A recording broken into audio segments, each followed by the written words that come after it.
words of the great prophet Moonhead, the words to describe IndyCar qualifying is, "We got beef!" Oh my goodness. Controversy, controversy, controversy involving the championship contenders. Plus, a bunch of news broke yesterday. Let's talk about it. And welcome back to the channel. Long Beach, final race of the IndyCar season. A huge event just in general without a points battle, but the points battle has enhanced the urgency at Long Beach, and that urgency has created controversy that involves both Pato Award and Alex Palou, and really kind of out on the outside, it also involves Joseph Newgarden. All three championship contenders. So before we get into that, a bunch of news broke yesterday in terms of IndyCar for 2022. So let's talk about a few of those things first. Indy Lights will be moving back under IndyCar ownership. It has been owned for the last quite a few seasons actually by Anderson Promotions, which will continue as the owner of the USF and Indy Pro 2000 championships, but IndyCar themselves will control now Indy Lights. They used to in the past. They didn't for a while. Now they are again. This will be the first time that Roger Penske has controlled this series. And I think a lot of people are making a lot of talking points about the fact that Anderson Promotions and Penske Entertainment had quite a war of words when the Freedom 100 was canceled, and that this is some sort of a revenge thing. I wouldn't necessarily put that past Roger. Well, I'll put it that way. But I think this has a lot more to do with the fact that one of the big things, and one of the things I talked about with the schedule when that came out last week for IndyCar, is that NBC is a very crucial part, in my opinion, to Roger Penske's long-term plans. And with Indy Lights being a part of the NBC deal, I believe that Roger wanted to take control of that, take a controlling interest in that series, to give NBC more value. There's a quote from Mark Miles that said something to the effect of, "We don't think that the Lights series is performing quite the way we want it to." So I don't know exactly what they're going to do with the series to take it to that next level, but I do know it doesn't involve bringing the Freedom 100 back, so don't expect that. So this will be interesting for Indy Lights. With Penske in control of it, what does it mean? Will it continue to just be what it really kind of has been for the longest time, which is a series which is designed solely as a development series, pay to play, not necessarily, you don't really see career guys in Indy Lights? Or is Penske going to try to take it in the direction of becoming more like an Xfinity series to IndyCar, where perhaps you could have a career just running Indy Lights? We'll have to wait and see on that one. Callum Ilott is confirmed at Juncos Hollinger Racing for the full season in 2022, and you had to think that this was going to be Juncos' #1 choice for 2022, considering that he has run all 3 races at the end of the season in Juncos' return to the series for the first time since 2019. So yeah, it's the right choice, I think. They've obviously got their eyes on him. I think Callum Ilott has even said himself that IndyCar right now, F1's still the goal, and I think you'd hear that if you asked a lot of drivers in IndyCar right now, honestly, where they would actually want to be.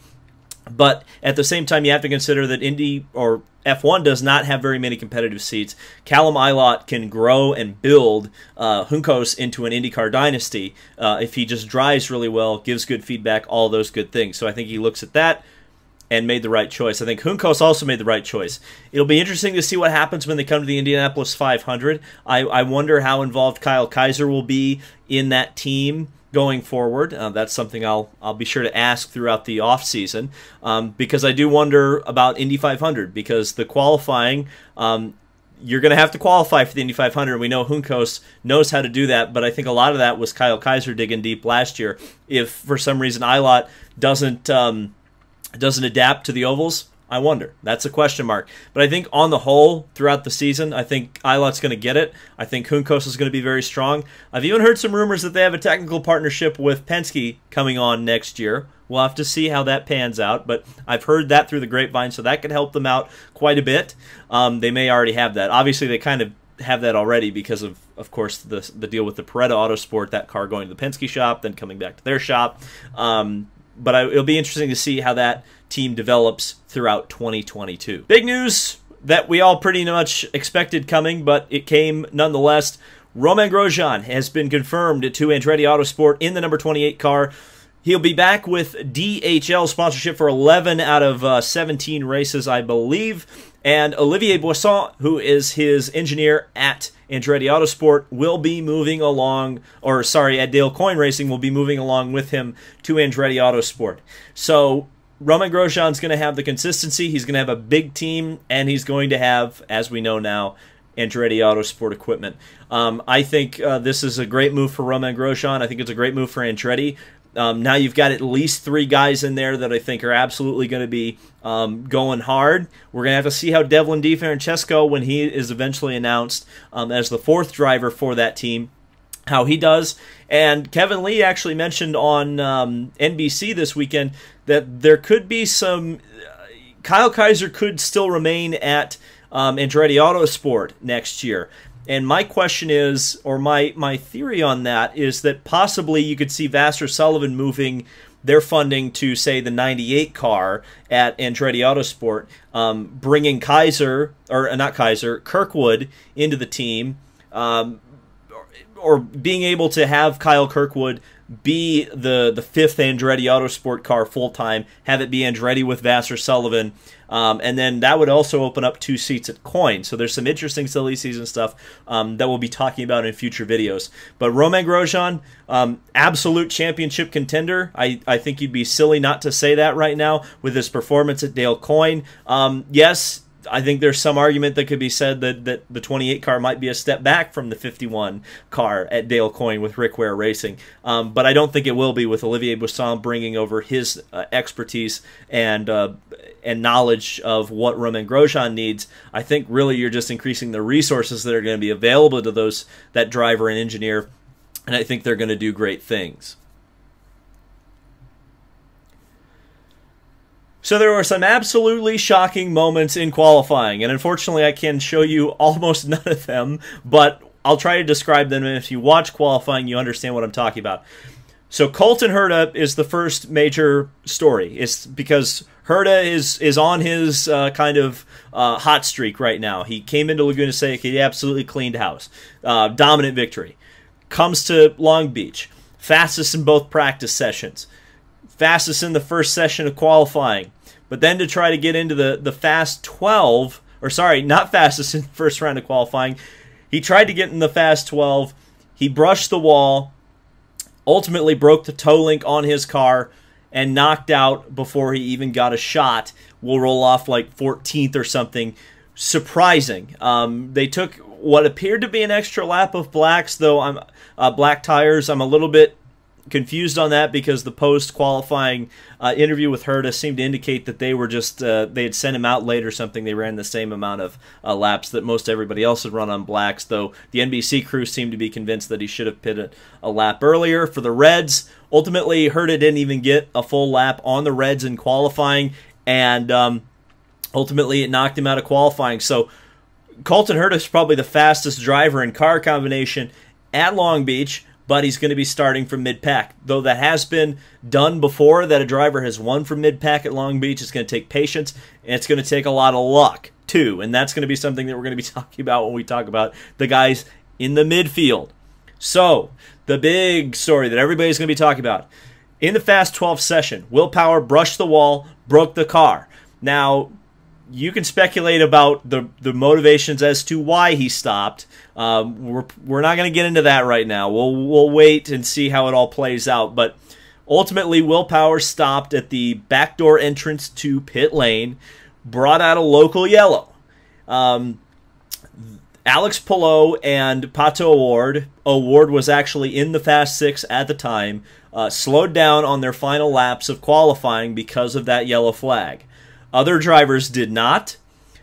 Other drivers got into the Fast Six, namely Felix Rosenqvist. Though there have been some other drivers that, as far as I'm aware, and I do have a pretty reliable source that has told me which drivers went faster and which drivers slowed down and which drivers did not. There's also some investigative journalism right now going on Twitter that I'm sure you'll eventually see. Nathan Brown, Chris DeHardy, and Steve Wittich, I think, were the names I saw.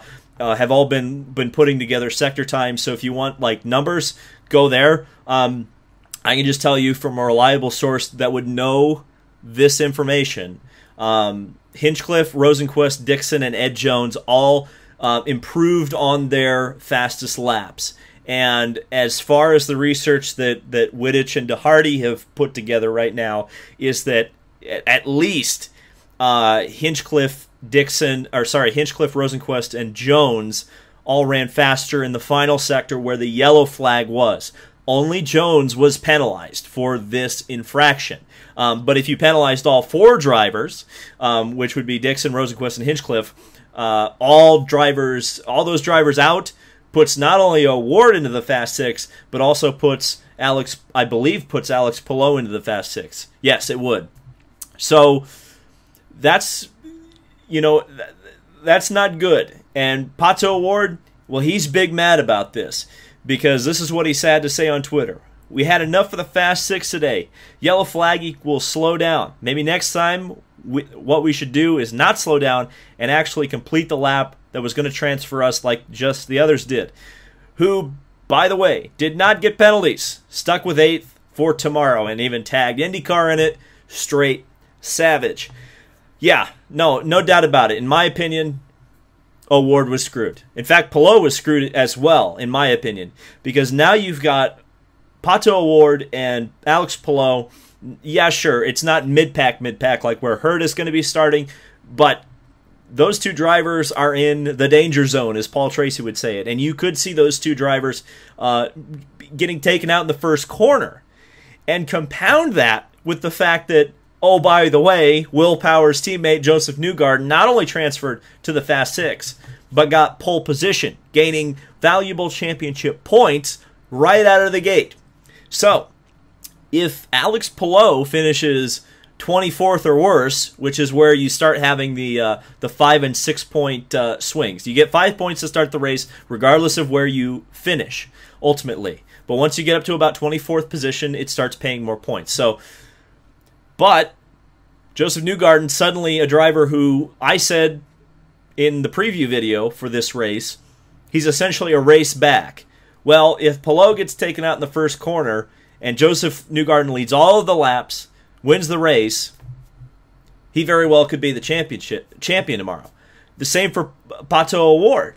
If Pato Ward finishes, say, second and Palou gets taken out, but ultimately, IndyCar bungled this one big time, I have to say. Why? So ultimately, I think, because I think a lot of people are going to get caught up in the weeds, and I'm going to try not to, of why certain cars were penalized and why certain cars weren't. Ultimately, I think what it comes down to is if there's any kind of a situation that could bring out a yellow flag, there should just be a red flag, full stop. I understand that you want to minimize red flags, but I think the rules need to be looked at. Perhaps stop the time, red flag the qualifying session, so you can get the track cleared and be able to run a legitimate qualifying session. But I get that wouldn't necessarily always fit into a TV window, so that's the other thing I guess we're playing with. But with most qualifying sessions likely, I think most if not all qualifying sessions are going to be on Peacock next year, so really we don't have to worry so much about time limits, right? I would think that. So perhaps a rule change, or not even just perhaps, a rule change is needed. IndyCar needs to make sure that this can't happen again, and just throw the red flag, stop qualifying, get the track cleared, and let people have clean laps. I think that's what it ultimately comes down to. Or, do single car qualifying or something. I don't know. Something has to be done here, because this could, it already has affected the championship battle, right? Joseph Newgarden scored points Alex Palou and Pato Ward did not have a chance to cover off Newgarden in the Fast Six specifically because of this. Again, it's a weird decision. I don't agree with it. I'm hoping it doesn't have a drastic effect on the championship tomorrow, but we're going to have to wait and see. Now, I want to give full credit to Joseph Newgarden. He's doing absolutely everything he needs to do to win the championship. If he leads a single lap tomorrow, he gains another point. And, of course, if he gets, I think, the fastest lap in the race, he gains a point. And if he wins the race, of course, that's max points. Joseph Newgarden right now is on pace to maximize his points this weekend. If he does that, it's fantastic, even if he loses the championship. I think Alex Palou has to finish something like 12th or 14th to seal the championship. I think it may be a little bit higher now because, of course, Newgarden gained some points. But, man, high drama. High drama. I'm sure people are going to be fired up and hot in the comment section below, but we like that. Tomorrow, Long Beach Grand Prix. Let me know your predictions down in the comments below. This has been David Land on YouTube. We'll talk about whatever's going to happen tomorrow on this channel. Hope to see you there.